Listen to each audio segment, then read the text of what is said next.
ये आकाशवाणी रायपुर है। प्रादेशिक समाचार बुलेटिन के साथ मैं सुषमा श्रीवास।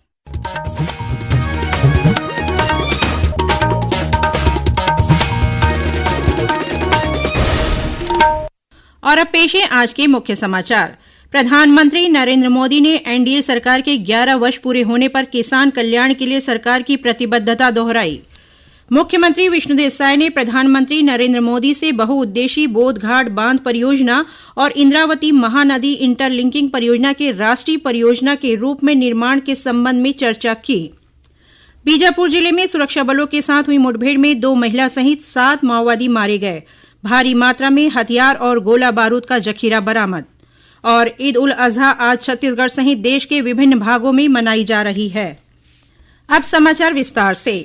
प्रधानमंत्री नरेंद्र मोदी ने देश के किसानों के कल्याण के लिए सरकार की प्रतिबद्धता दोहराई है। एनडीए सरकार के केंद्र में 11 वर्ष पूरे होने के संदर्भ में श्री मोदी ने कहा कि यह सरकार के लिए गौरव की बात है कि उसने इस कार्यकाल में देश के परिश्रमी किसानों की सेवा की।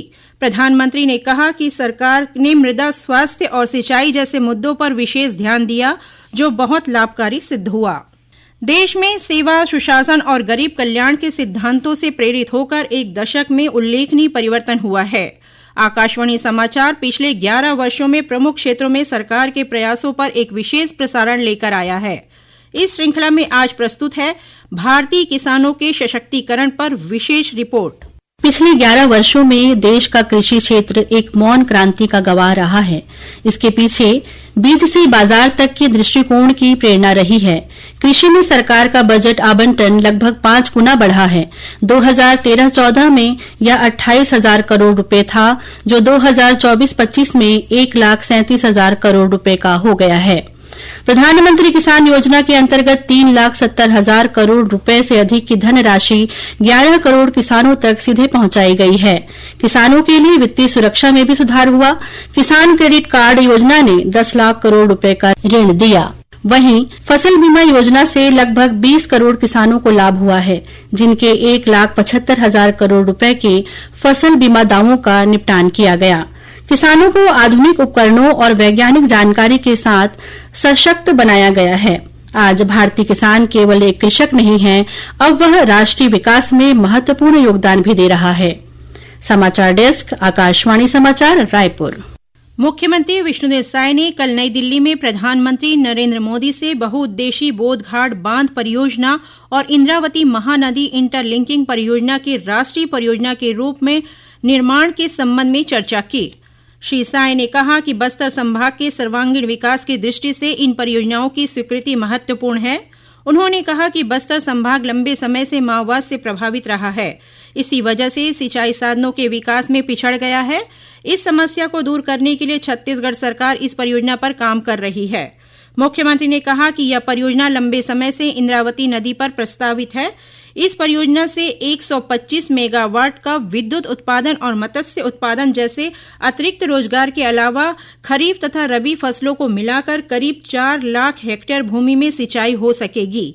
साथ ही पूरे संभाग में पेयजल की उपलब्धता भी सुनिश्चित हो सकेगा। वहीं इंद्रावती महानदी इंटरलिंकिंग परियोजना से 3 लाख हेक्टेयर से अधिक भूमि में सिंचाई सुविधा उपलब्ध हो सकेगी। इन परियोजनाओं की अनुमानित लागत 49,000 करोड़ रुपए है, जिसमें इंद्रावती महानदी इंटरलिंकिंग परियोजना की लागत लगभग 20,000 करोड़ रुपए और बहुउद्देशीय बोधघाट बांध परियोजना में लगभग 29,000 करोड़ रुपए की लागत संभावित है। इस परियोजना से दंतेवाड़ा, बीजापुर और सुकमा जिले के 269 गांवों को फायदा मिलेगा।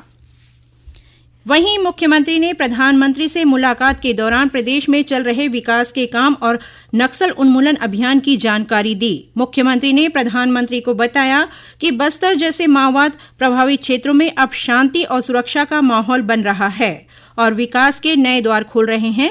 सुरक्षा बलों के साहस और प्रयासों से माओवाद प्रभावित क्षेत्रों में उल्लेखनीय सुधार देखने को मिल रहा है। श्री साय ने केंद्र सरकार के 11 वर्ष सफलतापूर्वक पूर्ण होने पर प्रधानमंत्री नरेंद्र मोदी को शुभकामनाएं दी। उन्होंने कहा कि प्रधानमंत्री श्री मोदी का नेतृत्व नए भारत की आत्मनिर्भरता और सामर्थ्य का प्रतीक है, जिसने वैश्विक मंच पर मां भारती का मान बढ़ाया है। प्रधानमंत्री श्री मोदी ने मुख्यमंत्री द्वारा प्रस्तुत प्रगति रिपोर्ट की सराहना की और छत्तीसगढ़ के विकास कार्यों को और गति देने को कहा। इससे पहले मुख्यमंत्री श्री साय ने नई दिल्ली में केंद्रीय गृह मंत्री अमित शाह से मुलाकात कर राज्य के विकास और नक्सल उन्मूलन की जानकारी दी। केंद्रीय गृह मंत्री अमित शाह ने हाल ही में नक्सलवाद के विरुद्ध चलाए गए अभियानों में अहम भूमिका निभाने वाले अधिकारियों से आज नई दिल्ली में भेंट कर उनकी सफलता पर उन्हें बधाई दी। श्री शाह ने कहा कि केंद्र सरकार नक्सलवाद के दंश से देश को मुक्त करने के लिए संकल्पित है। इस अवसर पर मुख्यमंत्री विष्णुदेव साय और उप मुख्यमंत्री विजय शर्मा उपस्थित थे। प्रादेशिक समाचार आप आकाशवाणी रायपुर से सुन रहे हैं और अब आगे बढ़ते हैं बाकी के समाचारों की ओर। बीजापुर जिले में पिछले 3 दिनों से सुरक्षा बलों और माओवादियों के बीच जारी मुठभेड़ में 7 माओवादी मारे गए हैं, जिनके शव बरामद कर लिए गए हैं। इनमें 2 महिला माओवादी भी शामिल हैं। मुठभेड़ में मारे गए माओवादियों में से 2 की शिनाख्त कर ली गई है। इनमें 1 करोड़ रुपए का इनामी माओवादी सेंट्रल कमेटी सदस्य गौतम उर्फ सुधाकर और 25 लाख रुपए का इनामी तेलंगाना राज्य कमेटी के सदस्य भास्कर भी शामिल हैं। वहीं अन्य 5 माओवादियों की पहचान की जा रही है। घटनास्थल से भारी मात्रा में हथियार और गोला बारूद का जखीरा बरामद किया गया, जिनमें 2 AK-47 राइफल भी शामिल है। मिली जानकारी के अनुसार जिले के नेशनल पार्क क्षेत्र में पिछले 3 दिनों से सुरक्षा बलों द्वारा नक्सल विरोधी अभियान चलाया जा रहा है। इस दौरान आसपास के जंगलों में जवान माओवादियों गतिविधियों पर निगरानी रखे हुए हैं। ऑपरेशन के दौरान सुरक्षा बल के कुछ जवानों को सर्पदंश, मधुमक्खी के डंक, डिहाइड्रेशन और अन्य कारणों से चोटें आई हैं। उन्हें जरूरी चिकित्सा सुविधा उपलब्ध कराई गई है। फिलहाल जवानों की स्थिति सामान्य और खतरे से बाहर है। विकसित कृषि संकल्प अभियान के तहत इन दिनों प्रदेश के विभिन्न स्थानों में जाकर कृषि वैज्ञानिकों की टीम किसानों से सीधा संवाद कर रही है। वैज्ञानिकों की टीम ने रायपुर, बेमेतरा, दुर्ग, बालोद, धमतरी, बिलासपुर, महासमुंद और बलौदाबाजार जिलों के गांवों में जाकर किसानों से मिलकर उनकी समस्याएं जानी।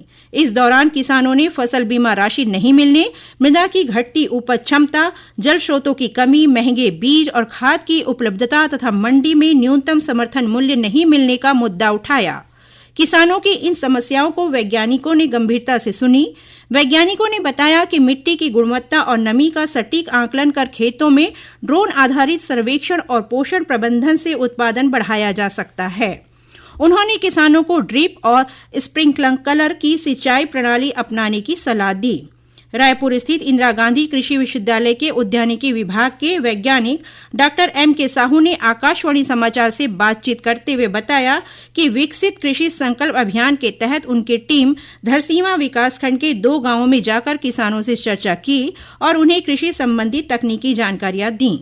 कृषि में हमारे विश्वविद्यालय में अनुसंधान जो भी नए नए वैरायटी निकला है, नए नए तकनीक है खरीफ सीजन का, उनके बारे में बताया। समन्वित वीड मैनेजमेंट कि किसान भाई कैसे जो है खरपतवार को नियंत्रण कर सकते हैं दवाई का उपयोग करके और हाथ से। इसके अलावा जो है ड्रोन टेक्नोलॉजी, भारत सरकार का जो मुख्य योजना है ड्रोन टेक्नोलॉजी, उसके ड्रोन टेक्नोलॉजी के माध्यम से आप कैसे जो है कीटनाशक का स्प्रे कर सकते हैं किसान भाई और खेती की लागत कम कर सकते हैं।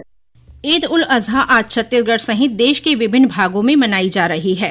त्याग और बलिदान के इस त्यौहार पर मुस्लिम समुदाय के लोगों ने ईदगाहों और मस्जिदों में विशेष नमाज अदा की। ईद उल अजहा हजरत इब्राहिम द्वारा खुदा के आदेश का पालन करते हुए अपने इकलौते बेटे की कुर्बानी देने की याद में मनाई जाती है। राष्ट्रपति द्रौपदी मुर्मू, उपराष्ट्रपति जगदीप धनखड़ और प्रधानमंत्री नरेंद्र मोदी ने देश और विदेशों में रह रहे भारतीयों को ईद उल अजहा पर शुभकामनाएं दी हैं। वहीं छत्तीसगढ़ के राज्यपाल रमेन डेका और मुख्यमंत्री विष्णुदेव साय ने भी प्रदेशवासियों को ईद उल अजहा की मुबारकबाद दी है।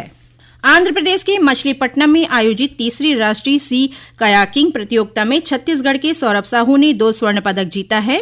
आज हुई प्रतियोगिता में सौरभ साहू ने सी कयाक के वन श्रेणी के 500 मीटर और 2 किलोमीटर में 2 स्वर्ण पदक हासिल किए। कुछ समाचार संक्षेप में। प्रधानमंत्री नरेंद्र मोदी के नेतृत्व में केंद्र सरकार के 11 वर्षों के सफल कार्यकाल की पूर्ण होने पर भारतीय जनता पार्टी द्वारा संकल्प से सिद्धि अभियान के तहत आज मुंगेली स्थित जिला भाजपा कार्यालय में कार्यशाला का आयोजन किया गया। कोयला ब्लॉक आवंटन मामले में नई दिल्ली स्थित सीबीआई की विशेष अदालत ने messrs JAS infrastructure capital private limited और इसके निदेशक मनोज कुमार जायसवाल को दोषी ठहराया है। एंटी करप्शन ब्यूरो एसीबी की टीम ने आज कोंडागांव में नजूल शाखा में पदस्थ नायब तहसीलदार को 15,000 रुपए की रिश्वत लेते रंगे हाथों गिरफ्तार किया है। और कोंडागांव जिले के चिखलपुट्टी के पास राष्ट्रीय राजमार्ग पर 4 पहिया वाहन की चपेट में आने से मोटरसाइकिल सवार एक युवक की मौत हो गई। अंत में मुख्य समाचार एक बार फिर। प्रधानमंत्री नरेंद्र मोदी ने एनडीए सरकार के 11 वर्ष पूरे होने पर किसान कल्याण के लिए सरकार की प्रतिबद्धता दोहराई। मुख्यमंत्री विष्णुदेव साय ने प्रधानमंत्री नरेंद्र मोदी से बहुउद्देशीय बोधघाट बांध परियोजना और इंद्रावती महानदी इंटरलिंकिंग परियोजना के राष्ट्रीय परियोजना के रूप में निर्माण के संबंध में चर्चा की। बीजापुर जिले में सुरक्षा बलों के साथ हुई मुठभेड़ में 2 महिला सहित 7 माओवादी मारे गए।